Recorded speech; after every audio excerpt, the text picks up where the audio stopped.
Billionaire left the safe open to test his black maid. Her reaction left him speechless.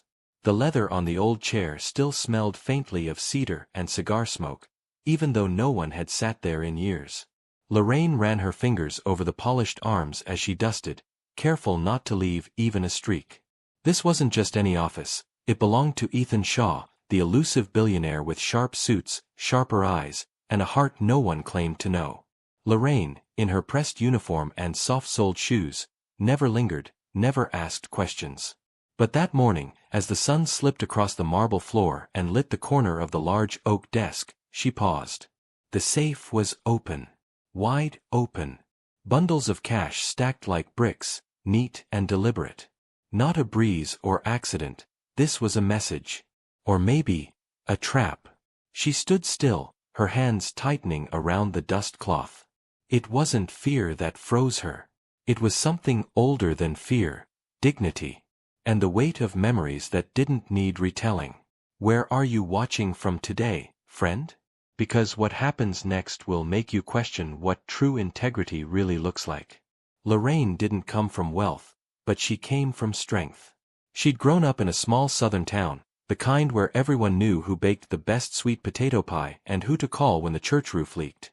Lorraine was the second daughter of a Sunday school teacher and a steelworker.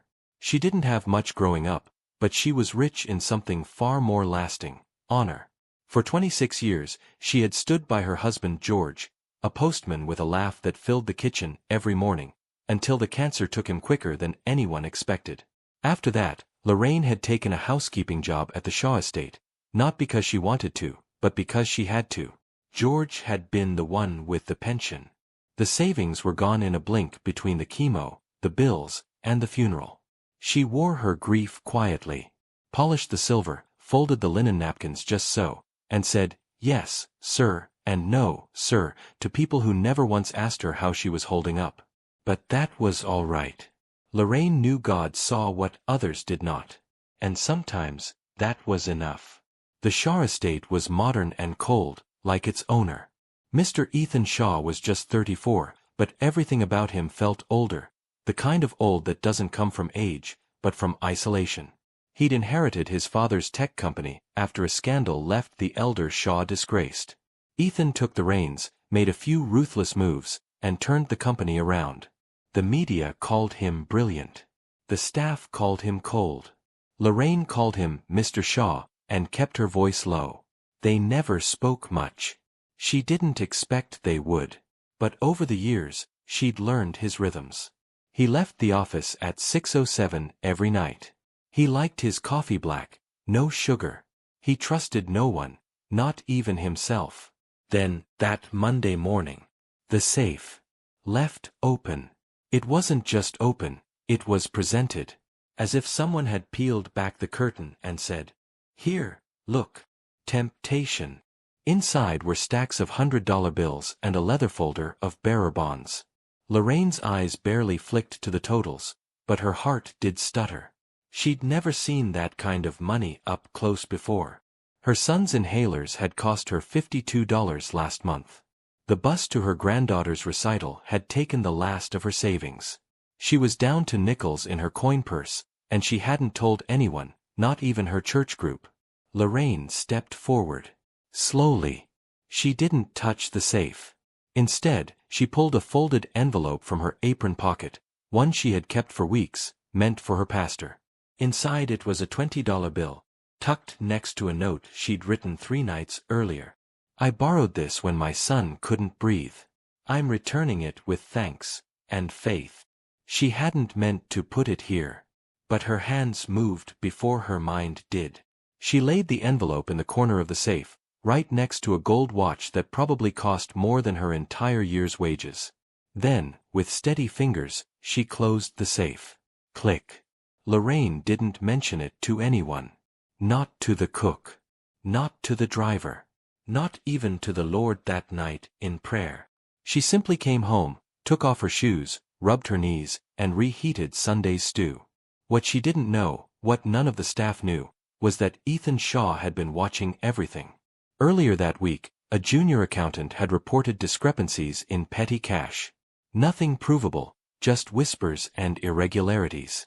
Ethan's paranoia, always a thin sheet beneath his calm exterior, kicked in hard. He had ordered hidden cameras installed in 3 rooms, one of them his office. It wasn't about the money. It was about control. About trust. And now, he had footage. That night, Ethan watched the video alone, in his private theater room with the lights dimmed and bourbon neat. He fast-forwarded through 2 hours of silence, a flicker of dusting, the slow drift of morning sun. Then came Lorraine. He leaned forward, expecting, what? Curiosity. Hesitation. A hand slipping toward a bundle of cash? Instead, he saw something that froze him. A woman standing still, not in fear, but in thought. A woman who looked down at temptation, and offered a gift. He paused the video and stared at her expression. There was no resentment. No panic. Only quiet purpose. Ethan put down the glass and rubbed his temple. He didn't understand it. Not yet. But something inside him shifted, like a pane of old glass cracking just slightly in the frame. The next morning, Lorraine arrived early, as always. Her knees ached more than usual. Rain was coming. She could feel it in her bones. She walked into the front foyer, ready to sweep, when she saw it, a note placed on the small table by the staircase. It was thick cream paper, monogrammed. Her name, Miss Lorraine Green, was written in calligraphy. She hesitated. Looked around. No one was there. She opened the note. Inside were just 5 words, handwritten. Please join me at lunch. E.S. Her hand trembled slightly. Not from fear but confusion. Mr. Shaw didn't take meals with staff. He barely acknowledged them. She slipped the note into her apron and quietly began her chores. But her heart was louder than her broom, and for the first time in years, she found herself wondering what would happen next. Lorraine had never sat in the dining room, not once in 7 years. The staff used the back kitchen near the laundry hall. The main table, long and walnut dark, with its silver candlesticks and cold paintings overhead, was for Mr. Shaw and the rare guest who crossed his guarded circle. So when she stepped into the room, hands folded, unsure if she should sit or stand, it felt like she was walking into a space she didn't belong. Or maybe, one she'd earned. Ethan was already seated at the far end of the table, a single plate in front of him with a bowl of tomato bisque and a crust of bread on the side. No wine. No theatrics. Just him, in a pale blue shirt, sleeves rolled up to the elbows, and a look on his face that she couldn't quite read. It wasn't unfriendly. But it wasn't familiar either. Please. He gestured gently. Sit. Lorraine sat slowly, keeping her back straight. She didn't reach for the bread. Didn't speak first. I watched the footage, he said after a pause. She looked up. Quietly. Calm. I didn't take anything, she said simply. I know. His voice was softer than she'd ever heard it. You, returned something. Lorraine folded her hands in her lap. It wasn't yours, sir. It was a debt. One I didn't mean to take from you, but, her voice caught just slightly. That night, my son couldn't breathe. We didn't have enough for the inhaler. The petty cash drawer was open. I told myself I'd put it back. I did. You could have said something. Would you have believed me? She asked, not harshly, but with the weary honesty of a woman who'd lived too long on the edge of being doubted. Ethan didn't answer. For a moment, silence stretched between them. Not uncomfortable. Just honest. Then he spoke again, quieter. I didn't put cameras in that room because of you. There were some inconsistencies in the books. I wanted to see who'd make a move. And I did, she nodded. But not the one you expected. He smiled faintly. Not the cold smile of a man used to boardrooms and bluffing, but the beginning of something more human. Tell me something, he said. Why not take more? No one would have noticed. I left that safe open. It wasn't an accident. Lorraine blinked slowly. Because it's not mine. Because my mama raised me to leave behind better than I found. And because I answer to someone higher than a man with a safe full of cash. Ethan looked down at his hands. No one's ever said that to me, he said. She didn't say anything back. Just waited. After a long pause, he leaned forward. I want to understand something, Lorraine. When you placed that envelope in the safe, were you afraid? She gave him a tired but steady smile. No, sir. I was proud. And with that, something shifted in Ethan Shaw. Not all at once. Not some cinematic light bulb. But like a locked door cracking at the hinges. He asked if she'd join him again for lunch the next day. Lorraine, after some hesitation, agreed. For the next week, they sat across from one another. He asked about her son, Thomas, who worked night shifts at the shipping yard. She asked about his mother, now living quietly in Vermont, long divorced, rarely visited. She told him about her late husband George and his habit of singing hymns at sunrise. He told her about his old dog Jasper who died when he was 12 and how he never cried at the funeral, not even once.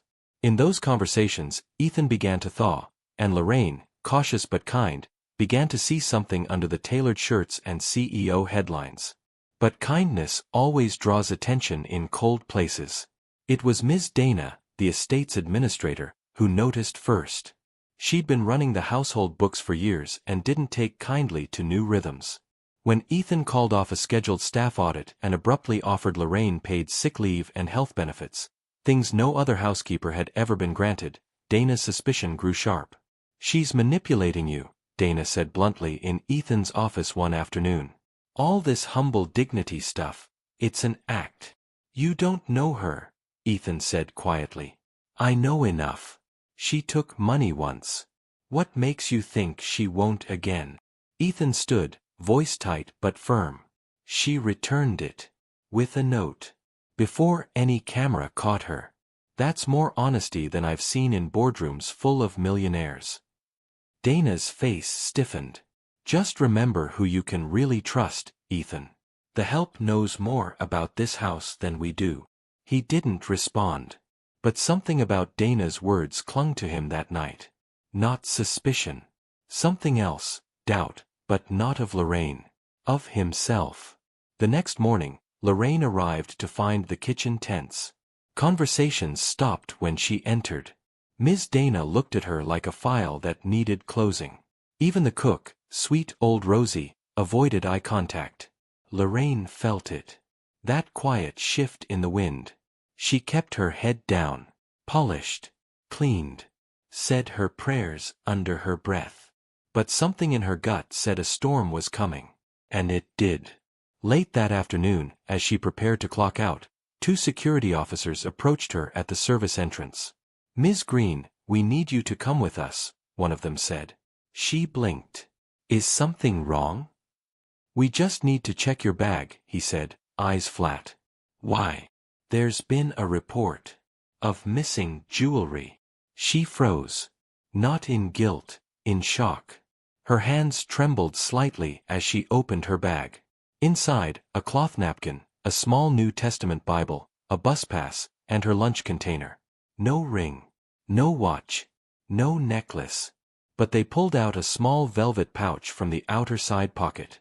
One she hadn't seen before. Inside it was a diamond tennis bracelet. Lorraine's breath caught. I don't know how that got in there, she said, voice shaking now.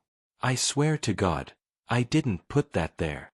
One guard radioed something in. The other stepped back, already holding handcuffs. Lorraine's heart pounded.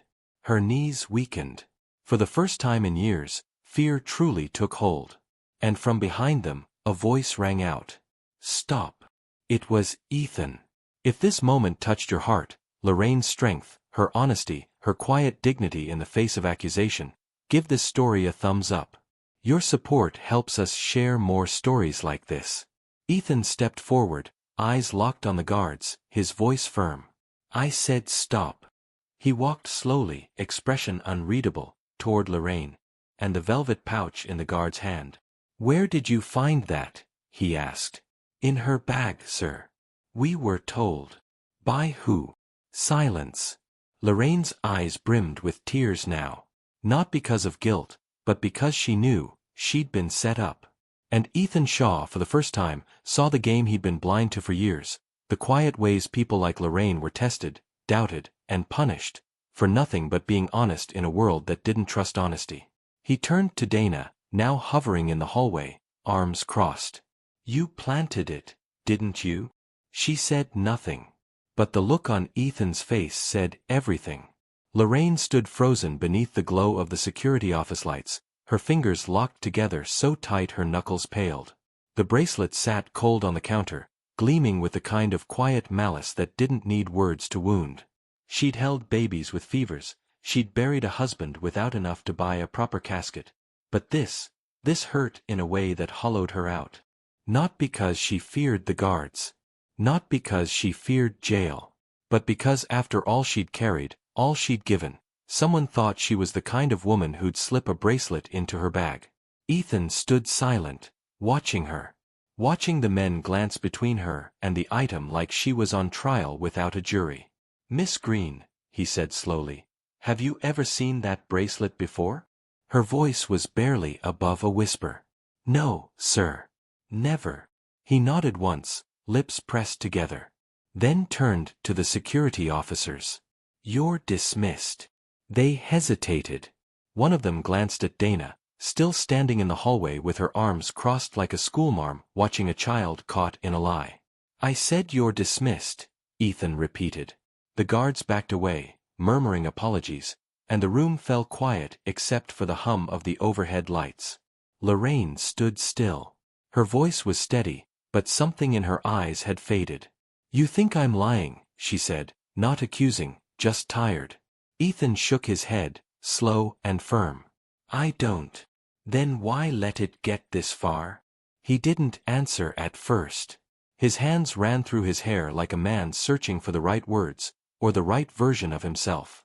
"I let it get this far because I spent my life trusting all the wrong people," he said. "Boardroom men who smiled to my face and sold me out the next day. Family who wanted nothing but my inheritance. I've learned to assume the worst, and expect nothing more." "And what about those of us who never had the luxury of betraying anyone?" she asked softly. That question hung in the air like smoke after a fire. Ethan sat down slowly, elbows on his knees, the weight of guilt now fully visible on his face. "I was wrong," he said. Lorraine gave him a look, not pitying, not even angry, just deeply, deeply disappointed. And that stung worse than any yelling might have. "You had no right to test me," she whispered. "Not with cameras. Not with setups. Not with silence. I know." She looked toward the bracelet on the table. "That's not just jewelry. That's humiliation in a velvet pouch." Ethan nodded, the muscles in his jaw tightening. "I'll find out who planted it. I swear it." Lorraine picked up her purse, adjusted her coat, and stood straighter than she had in years. "I believe you," she said. "But I don't know if I'll come back." Then she left. Quietly. With her dignity intact, but her trust fractured. That night, Ethan didn't go home. He sat alone in his office with the bracelet in his hand, rolling it between his fingers like it might speak. The security footage, when reviewed, showed nothing. The angle near Lorraine's locker had glitched, conveniently. But the hallway near the pantry? That revealed more than he'd expected. He watched it 3 times. Dana walking into the back corridor, pausing near the staff lockers. A pouch in her hand. Then, slipping something into Lorraine's side pocket. Ethan exhaled like the air had just returned to his lungs. He called her in the next morning. Dana, proud and dismissive, walked in like a woman expecting a raise. "I need you to explain this," Ethan said, turning the monitor toward her. She froze. "Those cameras are illegal," she tried. "No," he said calmly. "Theft is illegal. Framing someone is illegal. This is justice." Dana's eyes narrowed. "You'd fire me over her?" "No," he replied, voice like quiet thunder. "I'm firing you because I trusted you. And you used that trust to tear down someone better than either of us. He didn't raise his voice. Didn't throw things. He simply signed the termination letter already sitting on his desk. Security will walk you out. 3 days passed. Lorraine didn't return. The estate felt colder without her. Rosie the cook said little. The linens looked less crisp. Even the air carried a kind of stillness that no thermostat could fix. Ethan stood at the front door each morning, hoping she'd appear at the gate. She didn't. By the 4th day, he called the number she'd left on file. No answer. He left a message. Miss Green. Lorraine. I owe you more than words. Please, let me speak them in person. Still nothing. So on Saturday morning, Ethan did something he hadn't done in years. He left the estate with no chauffeur, no assistant, and no schedule. Just an address scribbled on the back of a dry cleaning receipt. Lorraine lived in a modest single-story home with peeling paint and flower pots by the door. The blinds were open. A gospel hymn played faintly from inside. He knocked. She opened the door wearing a soft blue sweater and a puzzled expression. Her son, Thomas, stood behind her, eyes wary. Mr. Shaw, she said. What are you doing here? I came to apologize. Not in an email. Not on a phone call. In person. Because you deserve that much. She stepped onto the porch, arms folded gently, waiting. I fired Dana, he said. She nodded. I reviewed the footage. I know what happened. And I know I failed you, not just by letting it happen, but by creating a house where it could happen. She didn't interrupt. Just listened. Ethan reached into his coat pocket and pulled out a small envelope. I know I can't buy back trust. But this is yours, your full year's salary, and then some. And I'd like to offer you more than your job back. I'd like to offer you partnership. Her eyebrows raised slightly. I'm launching a foundation, he continued, to support domestic workers. Scholarships for their children. Medical benefits. Legal protections. Real change. I want your help building it, not as staff, but as leadership. She studied him for a long moment. Her son watched quietly, the tension in his shoulders softening. Lorraine finally said, Why me? Because you gave back more than you ever took. And that's the kind of person I want this world built by. Speech balloon. Have you ever had to stand your ground when no one believed you? Or had your integrity tested in silence? Let us know in the comments. Your story might help someone feel seen. She didn't answer right away.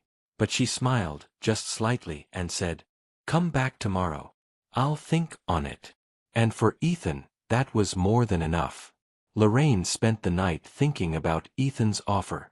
Her whole life had been about doing for others, never once thinking she'd be asked to lead something. But maybe, just maybe, this time wasn't about proving herself, it was about finally being trusted. When Ethan showed up the next day, no driver, no assistants, just him and a bouquet of awkward hydrangeas, she didn't make him wait. I'll come back, she told him from her porch. But not as a maid. I want to build something that outlasts both of us. Ethan exhaled in quiet relief.